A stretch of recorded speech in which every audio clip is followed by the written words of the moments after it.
Olá pessoal, bem-vindos à correção da primeira prova trimestral para o M3. Então acompanhe com a gente aí as questões que caíram, o que está certo, o que está errado e o que a gente deve corrigir. Primeiro ponto, ponto 37, anestesia nas endocrinopatias, uma questão geralzona. Primeira alternativa, a zona glomerulosa da córtex adrenal responsável pela produção de glicocorticoides. Não é verdade, está errado. Na verdade, quem é responsável pela produção de glicocorticoides é a zona fasciculada, ok? Zona fasciculada que é responsável pelos glicocorticoides. A zona glomerulosa é responsável pela produção de aldosterona, ok? Então, alternativa A está errada. Teste de supressão de cortisol com 1 mg de dexametasona é utilizado no diagnóstico da síndrome de Cushing. Correto? Diagnóstico da síndrome de Cushing. A adrenalina é a catecolamina mais comumente liberada pelos feocromocitomas.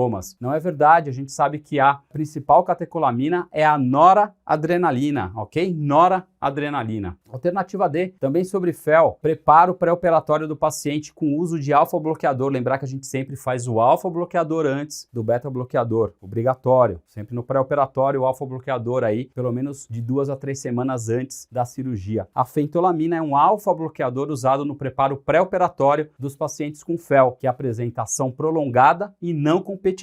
Aí está o erro, né? Na verdade, a fentolamina, ela tem uma ação curta e competitiva, tá bom? Por isso que a alternativa está errada. O sulfato de magnésio é capaz de bloquear a liberação de catecolaminas em pacientes com feocromocitoma. Tá correta também essa questão, é verdadeira. Lembrar que o magnésio é super importante lá na entrada do neurônio para liberar neurotransmissores, né? E vários neurônios. Então, o sulfato de magnésio é capaz deste bloqueio mesmo. Próximo ponto, anestesia no trauma e nas urgências. Então, alternativa aí, alternativas grandes. A primeira alternativa está correta, falando dos pontos fisiológicos a serem considerados no paciente aí com trauma. Então, pressão arterial sistólica menor que 90, Glasgow menor ou igual a 13, frequência respiratória menor que 10 ou maior que 29 ou necessidade de suporte ventilatório são os pontos fisiológicos aí a serem considerados. Um paciente vítima de politrauma referido sempre deve ser considerado como estômago cheio, risco de aspiração mesmo que ele esteja em jejum a 8 horas ou a mais de 8 horas, está correto. E aqui é sempre uma indução que eu tenho que fazer, me preocupando com o risco de aspiração. Então você vai optar aí pela sua intubação em sequência rápida, sua intubação acordada, mas precisa proteger a via aérea deste paciente. Alternativa C, durante a ressuscitação de pacientes politraumatizados hipotensos, deve-se evitar a hipotensão arterial, tendo como meta manter uma pressão arterial normal até que o controle cirúrgico do sangramento seja realizado. Lembra, eu até falei na revisão para vocês sobre isso. Primeira fase do choque durante o atendimento ao politraumatizado, a gente tem a hipotensão permissiva para que o cirurgião possa ir lá controlar o sangramento. Se a gente não controla o sangramento, o paciente morre sangrando e também pode fazer coagulopatias. Então lembrar da hipotensão permissiva na primeira fase do tratamento aí do paciente politraumatizado chocado. Alternativa D, a administração dos antifibrinolíticos diminui mortalidade por todas as causas dos pacientes com vítima, né? Vítima de trauma com sangramento, sem aumento dos eventos trombóticos. A gente sabe disso, dos estudos mostraram a administração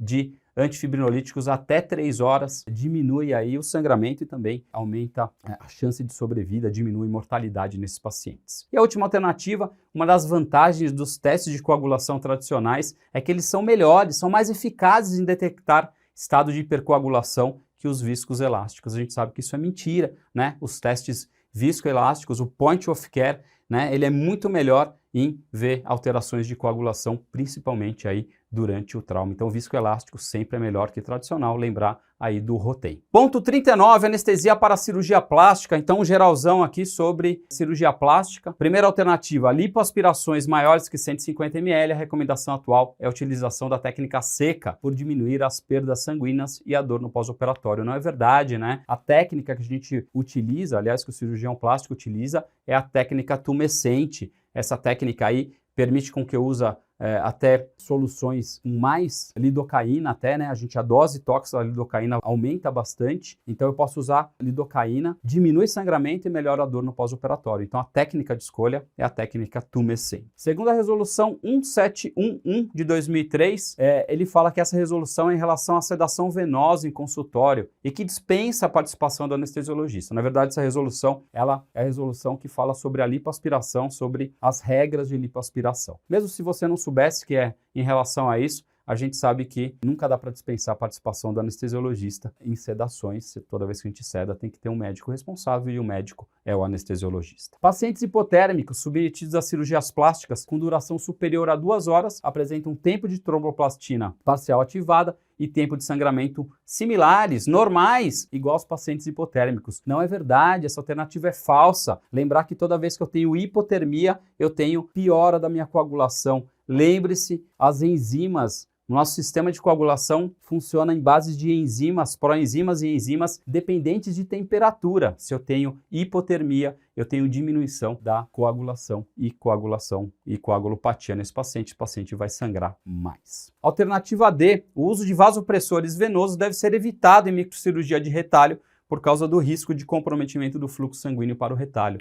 Não, isso não é verdade, é falso. Aqui, na verdade, eu preciso manter perfusão. Eu tenho que evitar hipotensão nesse paciente. Então, eu posso usar os vasopressores para manter aí perfusão em relação ao meu retalho. E a última alternativa, falando da dexmedetomidina, está correto. É uma boa técnica de sedação. Lembrar que a dexmedetomidina, ela diminui frequência cardíaca, diminui pressão arterial. Pode ser usada aí para diminuir, obviamente, se você tem menores níveis pressóricos, também diminuir um pouco o sangramento, fora que ela fornece sedação e também analgesia o paciente. Então, é um bom adjuvante aí para a gente utilizar junto na cirurgia plástica. Ponto 40, anestesia para bucomaxilofacial e odontologia. Então, o que caiu aí sobre complicações durante esse tipo de cirurgia. Alternativa A, em caso de hipermobilidade mandibular, é possível ocorrer luxação da articulação temporomandibular durante a intubação. E aí a gente já faz a redução manual. Tá correto, né? Isso a gente pode fazer mesmo. O paciente já está anestesiado, está dormindo, está com analgésicos e está com relaxamento muscular. Então é mais fácil a gente fazer essa redução manual com esse paciente anestesiado. Alternativa B, a luxação é a lesão dentária de maior frequência durante a anestesia, com o deslocamento do dente em seu próprio alvéolo. Então aquela lesão que a gente faz, aquela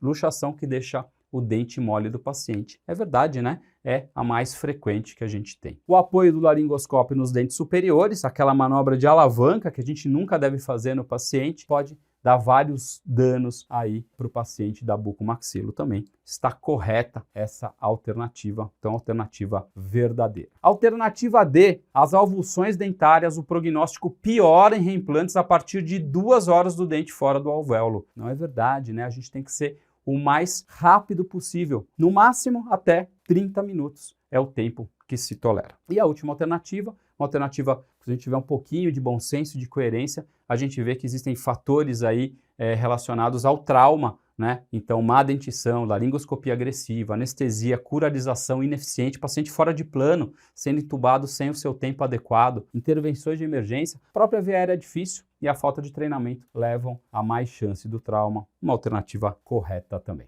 Ponto 41, anestesia em cirurgia torácica. Muito do que a gente falou na revisão também caiu aqui nessa questão que sempre cai. Então, no manejo da anestesia para cirurgia torácica, a aplicação de CPAP no pulmão dependente é uma das manobras para melhorar a PO2 durante a ventilação monopulmonar.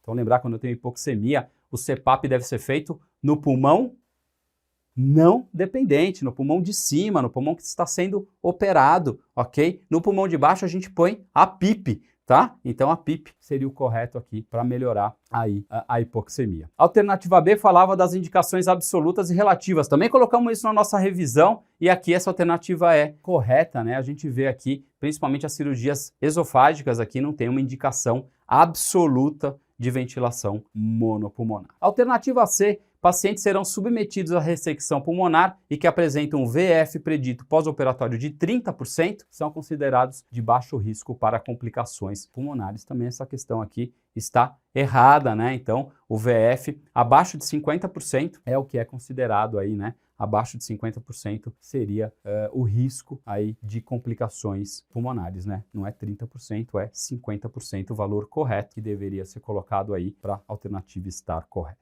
Alternativa D, ao optar por seletivação com Robert Shaw direito, a gente sempre tem que confirmar o posicionamento através da broncoscopia. Lembrar que o lobo superior direito ele sai lá em cima, então muitas vezes eu não consigo seletivar todo o pulmão direito. E aí quando eu coloco ali, eu posso obstruir esse lobo superior direito. E isso é ruim porque eu já tenho um pulmão que não vai ventilar e aí eu perco ainda 1/3 ali do meu pulmão direito também. Esse paciente vai ter muito mais hipoxemia. Então essa alternativa está correta. Ok? E a última alternativa sobre a avaliação do paciente, né? Então, realmente o teste de fusão de monóxido de carbono é considerado aí, é um preditor também de risco de complicações e mortalidade pós-operatória.